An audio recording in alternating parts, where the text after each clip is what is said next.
recession didn't last that long. Are we going to be out of it today?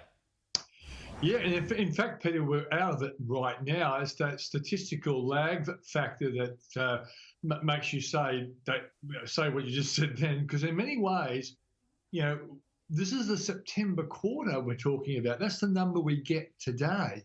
Now, I would have thought, you know what an optimist I am. I would have thought the September quarter was going to be a small negative. We've now got just about every well-known economist in this country tipping that this number today will be showing a 2 to maybe even a 3% growth rate, which is extraordinary. And it shows the success of the stimulus program, the impact of the low interest rates, and also the fact that we've beaten the virus better than most countries of the world, all adds up to being an extraordinary result, which then will, I think, roll right over, because we're into the December quarter now. It's going to be a really good number as well. And 2021 is setting ourselves up for something that's even shocking the OECD. Yeah, well, let's talk about that. Yeah, the OECD forecast could be a bit of a boomtown for Australia next year and beyond. Yeah, exactly. Yeah, if exactly. Nothing else happens.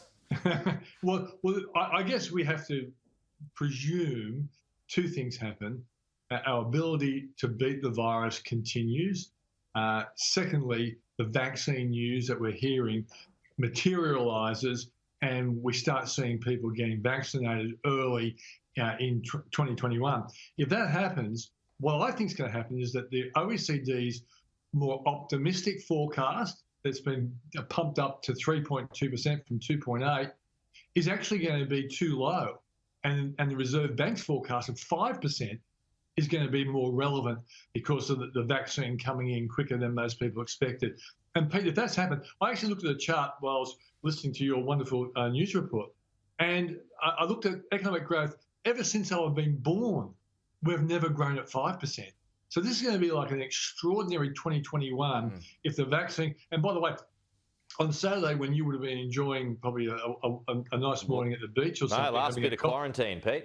Okay. Well, I was actually watching US Business TV, and they interviewed Professor John Bell, who's running the AstraZeneca Oxford University vaccine project. He thinks, like, I thought normalcy would be coming around June or July, we'd be flying overseas by then. He's talking about normalcy coming back by March or April. Now, if that happens, Pete, that's going to be economic growth stimulus again. So this is all the optimistic stuff thrown into one area, but we're a good chance. We're a good chance this happens. Well, hopefully you're not forgetting about China in all of this, because if it decides to put more tariffs on other industries, including iron ore, down the track, then that could be an issue, right? It'll be a restriction on how well we do, without a doubt.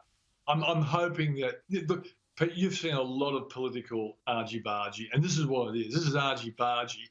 I'm hoping that the argy-bargy will actually bring out smarter negotiations over the next 3 to 6 months, and it won't become serious. We don't want China to start picking on our iron ore producers. We can live with them picking on the wine producers, and I hope it's over soon, because I'm actually invested in Treasury Wine Estates. Oh, geez.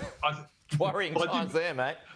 Yeah, no, I bought once China started picking on it and the share price fell. But still, it could go lower. It could go lower. But I think the important point is this: that we're getting a lot of growth locally generated now, and the state budgets are a classic case. In June, state budgets total debt was totally $200 billion.